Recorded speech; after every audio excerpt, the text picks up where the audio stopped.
So how does that factor into trying to defend their whole team as well? Yeah, I mean, obviously Caitlin's a once in a lifetime player, and it's hard to shut her down.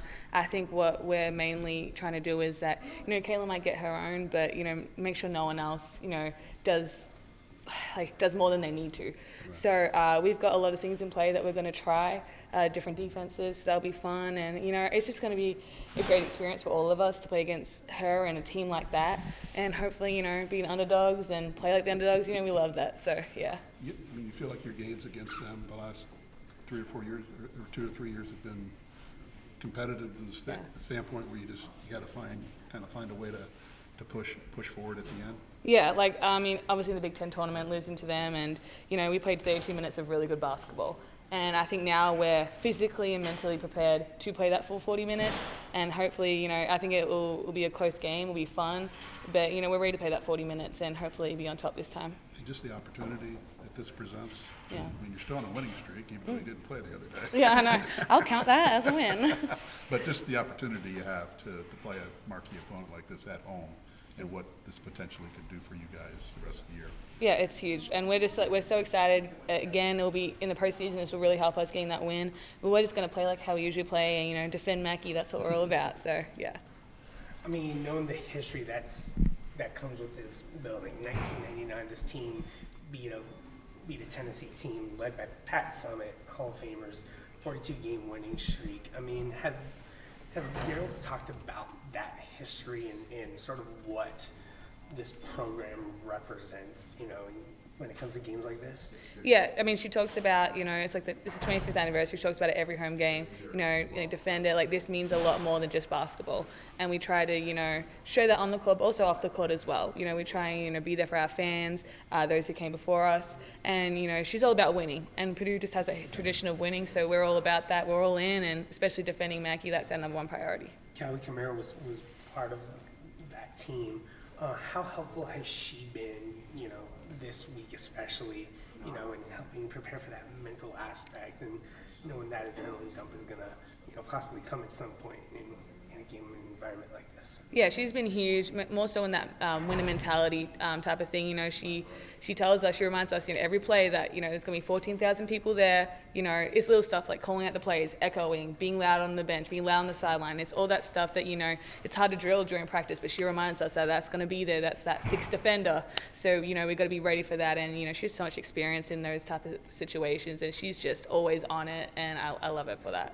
Being the leader of this team, do you still get nervous before every single game? And how do you, handle those nerves? And maybe they're going to be upticked, come tomorrow. Yeah, I think at this point, after 5 years of college, I would turn those nerves into more so adrenaline and they're good nerves, they're excited nerves. I'm just excited to play and be on that court. It's more so that just being excited to play, and hopefully don't let those nerves go into the way I play, which sometimes that happens. But it's exciting, once in a lifetime kind of thing. Being sold out Mackie doesn't happen often. It's happened twice already, so hopefully that keeps going.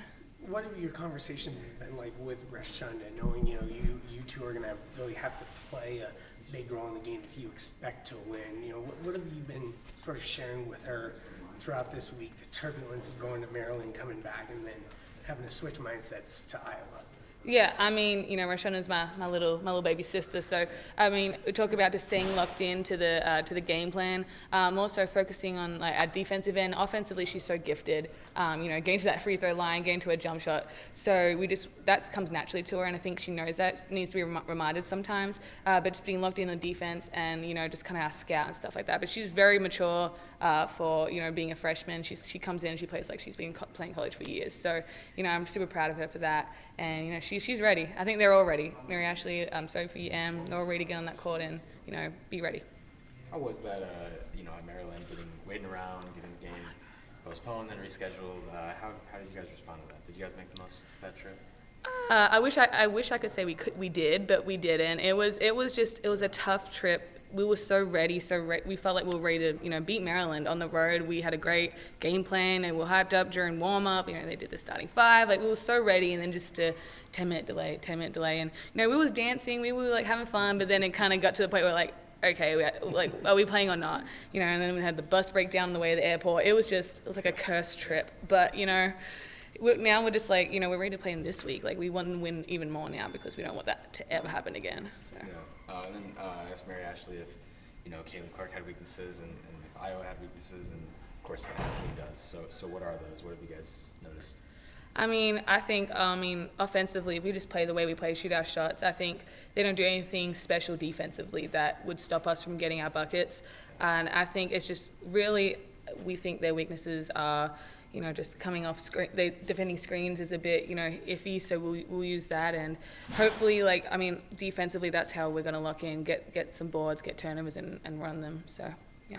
There's many aspects where Caitlin Clark thrives. One of those things is steals and turnovers. The trend has been, you've been minimizing the turnovers as of late. What's it going to take for that to continue and to not get bothered by their pressure, making sound decisions? And as Gerald said, me taking a bad shot versus a bad pass. Yeah, I think that's just going down to the basics. Like coming to a 2-foot stop and surveying the floor, just going to the basics. And in that type of environment that we're going to be in, we're really going to have to narrow down on that. Caitlin's an active defender, but I feel like we can, JT and all of us, seniors, we've been doing this a long time. So I feel like we just got to play the way we play and just be safe with that ball. All right, last question. Yeah. What's the Aussie term slang you can give us? Just describe what's going to happen on Wednesday. Okay, it's gonna be a ripper of a game. That means like a really good game, like a ripper, like RIPPA. Yeah, ripper. My mom says that.